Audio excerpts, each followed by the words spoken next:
में सबसे पहली खबर आपको बताते हैं। झारखंड एटीएस की ओर से आतंकी संगठन और धर्मांतरण के गठजोड़ से के नापाक मंसूबे का खुलासा हुआ है। देश विरोधी तत्वों की साजिश का खुलासा प्रतिबंधित संगठन से जुड़े आतंकी की गिरफ्तारी और पूछताछ के बाद हुआ। अब एटीएस के साथ सुरक्षा बल इस गठजोड़ को तोड़ने और साजिश को नाकाम करने में जुटे हैं। पूरी खबर इस रिपोर्ट में। आतंकी संगठन और धर्मांतरण का गठजोड़, झारखंड एटीएस की जांच में खुलासा। धर्मांतरण का किंगपिन निकला आतंकी आयान। आगरा पुलिस ने ली रिमांड, अब खुलेंगे राज। देश विरोधी गतिविधियों में शामिल आतंकी अब समाज को तोड़ने और धर्मांतरण के जरिए हिंदू धर्म को निशाना बनाने में जुटे हैं। इसका खुलासा किया है झारखंड एटीएस ने। धनबाद से अप्रैल 2025 में गिरफ्तार हिज़्ब उत तहरीर के आतंकियों की गिरफ्तारी की गई थी। इनमें आतंकी आयान जावेद भी शामिल था। खुलासा हुआ है कि आयान न केवल आतंकी गतिविधियों में शामिल था बल्कि धर्मांतरण के सिंडिकेट का किंगपिन भी था। आयान पर झारखंड के साथ ही दूसरे राज्यों में भी धर्मांतरण से जुड़े केस दर्ज हैं। यही वजह है कि आगरा पुलिस उसे रिमांड पर पूछताछ के लिए ले गई है। यूपी की टीम ने संबंधित कोर्ट से बाकायदा परमिशन लेके लीगल परमिशन लेने के बाद इनको इसको लेके गई है यूपी में और उससे वहाँ पे पूछताछ की जा रही है। कोई कांड वहाँ पे संभवतः दर्ज है। आयान जावेद की प्लानिंग क्या थी, आप भी जानिए। आतंकी आयान हिंदू लड़कियों से सोशल मीडिया के जरिए अपनी पहचान छिपाकर दोस्ती करता था।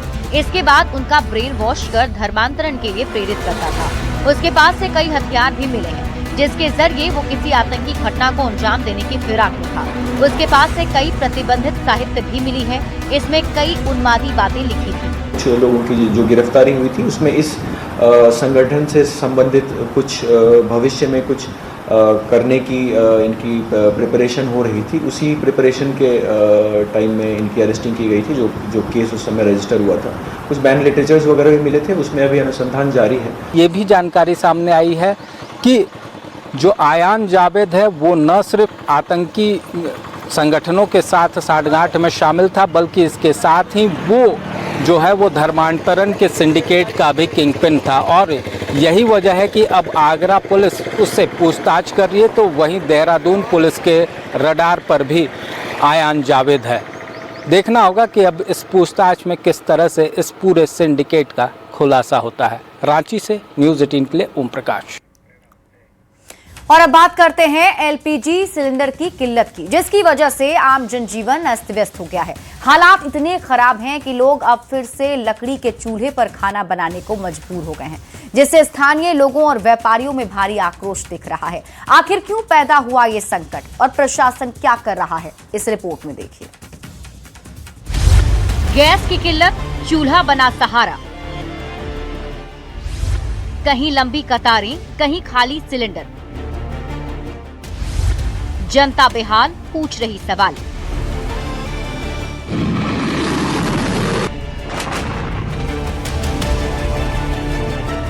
युद्ध की आग अब घरों तक पहुंच चुकी है।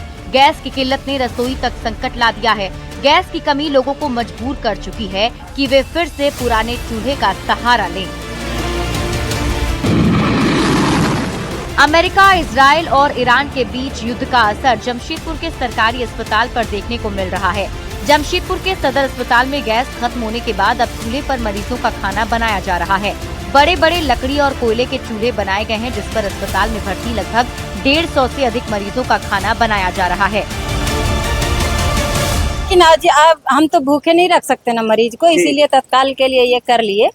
वो गए थे एजेंसी, बोले हैं मिल जाएगा। मगर अभी नहीं मिल रहा। अभी नहीं था तो इसलिए जुगाड़ तो हमको रखना पड़ेगा ना। ये छोटे छोटे चूल्हे भी देखिए यहाँ पर तैयार है कि जिस तरह समस्याएं आएगी उससे निपटने के लिए जो है पूरी तरह से सदर अस्पताल प्रबंधन द्वारा तैयारी की गई है। और जहाँ लोगों को गैस सिलेंडर के लिए लोगों के बीच हाहाकार देखने को मिल रहा है, तो वहीं अस्पताल प्रबंधन द्वारा गोईठे और कोयले के चूल्हे बनाकर मरीजों का खाना बनाया जा रहा है, जिससे मरीजों को किसी तरह की कोई परेशानी का सामना ना करना पड़े। राजधानी रांची में भी हालात ऐसे ही हैं। गैस सिलेंडर की किल्लत और बढ़ती कीमतों के बीच कोयले से चलने वाले लोहे के चूल्हों की मांग बढ़ गई। गैस एजेंसी पर लंबी कतारों से परेशान लोग वैकल्पिक व्यवस्था के तौर पर इन चूल्हों की खरीदारी कर रहे हैं। गैस मिलने में दिक्कत हुआ तो हम लोग क्या से खाना बनाएंगे, अब तो हम लोग के लिए दिक्कत हो जाएगा ना, तो विकल्प के रूप पे कोयला चूल्हा ले जा रहे हैं। अब गैस जहाँ मिल रहा है वहाँ जाकर के देखे कि कितना लंबा लाइन लग रहा है, गैस मिलने में भी दिक्कत हो रहा है। अभी ऑर्डर आ रहा है? हाँ आ रही है। रोज कितना चूल्हा बेच रही है? रोज भैया वही मतलब 6-7 को छोटा बड़ा करके 320 रुपया का है, कोई 340 रुपया का है, कोई 380 रुपया का है सर। सब तरह के चूल्हा है सर। तो अभी बिक्री ज्यादा हुआ है कि नहीं? हाँ अभी तो 2 दिन से जा रहा है, 10 गो 5 गो 8 गो निकल जा रहा है सर। ग्राहकों को दुकानों पर पहुंचने का सिलसिला इस वजह से शुरू हो गया है क्योंकि गैस सिलेंडर के लिए लंबी कतारें लग रही है। कुल मिलाकर ये कहना गलत नहीं होगा कि युद्ध का असर सिर्फ सीमाओं पर नहीं बल्कि घरों की रसोई तक पहुंच चुका है। जनता इंतजार कर रही है उस दिन का जब चूल्हे की जगह फिर से गैस जलेगी, लेकिन सवाल वही कि आखिर कब मिलेगा राहत का सिलेंडर। न्यूज़ 18 के लिए जमशेदपुर से आशीष तिवारी और रांची से गौरव झा की रिपोर्ट। झारखंड में गैस के किल्लत पर मंत्री इरफान अंसारी ने बयान दिया। उन्होंने कहा कि राज्य भर में गैस की काफी किल्लत है, हमने कोयले के लिए बात की है। वहीं रिम्स में गैस की किल्लत को लेकर बोले, जब रिम्स में भी गैस की किल्लत हो गई है तो मरीजों को खाना कैसे खिलाएंगे।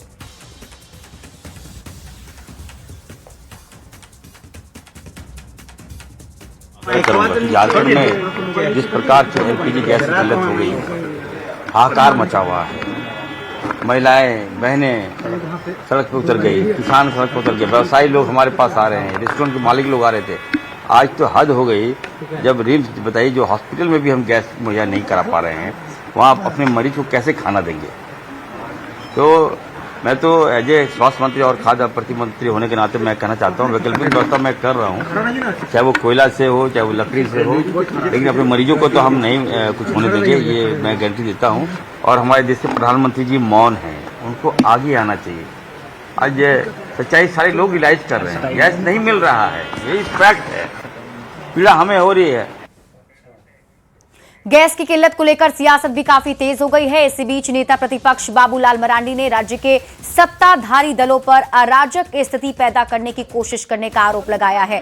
उन्होंने कहा कि सत्ताधारी दल के विधायक हों या मंत्री हों, एक प्रकार से अराजकता की स्थिति पैदा करने की कोशिश में लगे हैं, जो दुर्भाग्यपूर्ण है।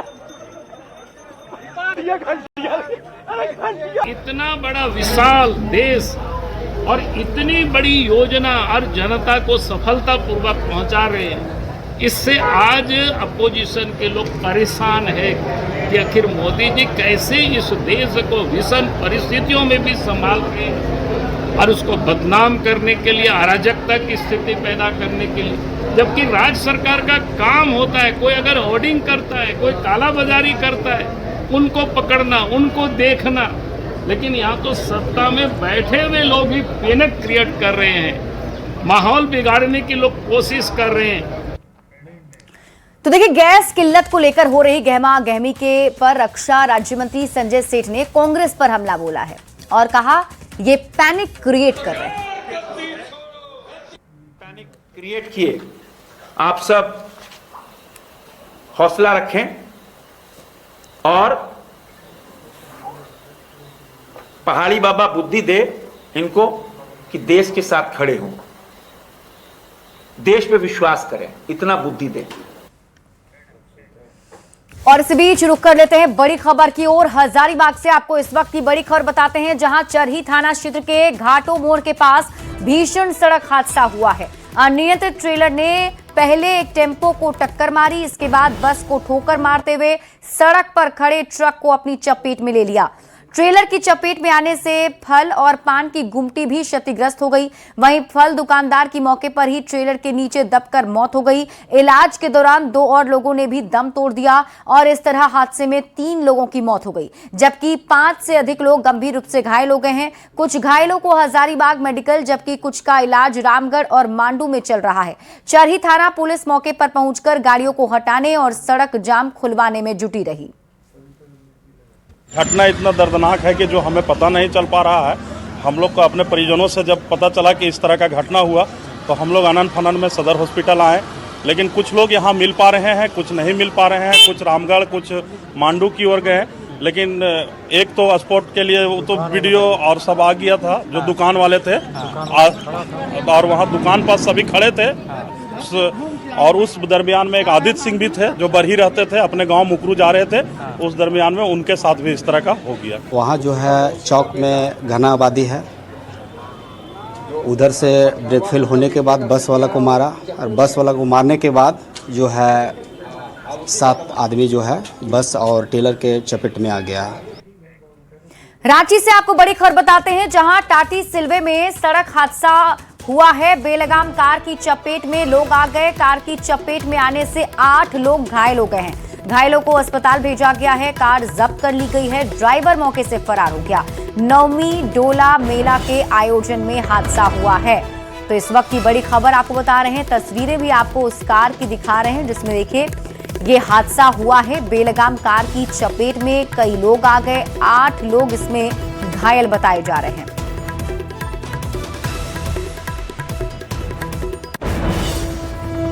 जामताड़ा से बड़ी खबर मिल रही है, जहां के फतेहपुर थाना क्षेत्र में 2 वाहनों की आमने सामने जोरदार टक्कर हो गई। टक्कर इतनी तेज थी कि दोनों वाहन बुरी तरह क्षतिग्रस्त हो गए हैं और उनमें सवार 3 लोग गंभीर रूप से घायल हो गए। घायलों को एम्बुलेंस की मदद से अस्पताल पहुंचाया गया। वहीं पुलिस ने मामले में कार्रवाई करते हुए दोनों वाहनों को सड़क से हटवाया है और रास्ता साफ करवाया, जिसके बाद आवागमन सामान्य हो सका है।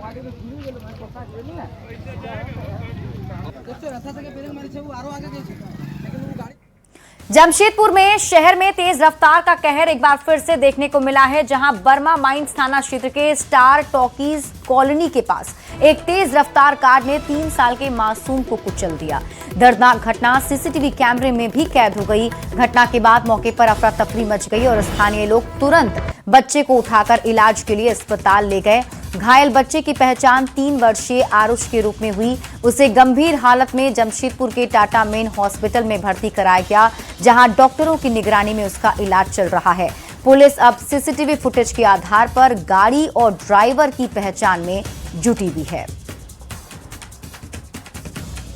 छुट्टी हो गया था, तुम 12 बजे लाने गया था। छोटा बड़ा वाला का होता है 3 बजे, तो बोला 12 वाला कैसे स्कूल में रहेगा, जा रहे हैं उसको ले आने।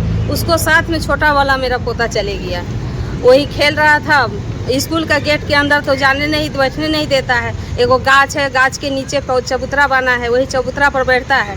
वही चबूतरा पर बैठता है, वही जब उन बच्चा लोग खेलते रहता है, उसी में कार वाला आ करके कुचल दिया। ये स्कूल परिसर के अंदर हुआ? हाँ, स्कूल का अंदर हुआ है। अच्छा। स्कूल का कितने साल का बच्चा था? 3 साल का बच्चा है। Bokaro civil surgeon office campus में दवा और पुरानी प्रचार प्रसार सामग्री को जलाए जाने का मामला सामने आया है। कैंपस में आयरन की गोलियों के साथ कई प्रचार सामग्री को भी आग के हवाले कर दिया गया। मामले को गंभीर मानते हुए सिविल सर्जन ने जांच और कार्रवाई की बात कही। मिली जानकारी के मुताबिक सिविल सर्जन ऑफिस से सटे 2 कमरों में साल 2011 से आयरन की गोलियां और कई कागजात रखे हुए थे। इसी दौरान दवा और प्रचार सामग्री को निकाला गया और उनमें आग लगा दी गई। सिविल सर्जन ने मामले की जांच के बाद दोषियों पर कड़ी कार्रवाई की बात कही है। वहीं जिला प्रशासन की ओर से जांच के लिए मजिस्ट्रेट की तैनाती की गई, जिसकी जांच रिपोर्ट जल्द ही डीसी को सौंपी जाएगी। और पुराना आईसी मटेरियल वगैरह था, उसको लोगों ने बाहर निकाल के सफाई कर रहे थे और इसी बीच किसी ने उसमें आग लगा दिया। अब ये दवा हम जो देख रहे हैं जिसमें आयरन की दवा है, वो इधर की दवा नहीं, 2011-12 या उससे बहुत पहले की दवा। वो कब कैसे वहाँ आया ये मेरे संज्ञान में नहीं। हम इसको जांच कर रहे हैं और इस क्रम में जो भी दोषी कर्मी होंगे, चाहे सफाई कर्मी हो, पदाधिकारी हो या मेरे कर्मचारीगण हो, उस पर सख्त एक्शन लिया जाए। इसके लिए हम एकदम सजग हैं। उपायुक्त सर का भी बहुत कड़ा निर्देश आया है, उनके द्वारा एक मजिस्ट्रेट भी प्रतिनिधित्व किया गया है। हम लोग उस पर जांच, संयुक्त जांच करवा के जांच प्रतिवेदन उपायुक्त महोदय को देंगे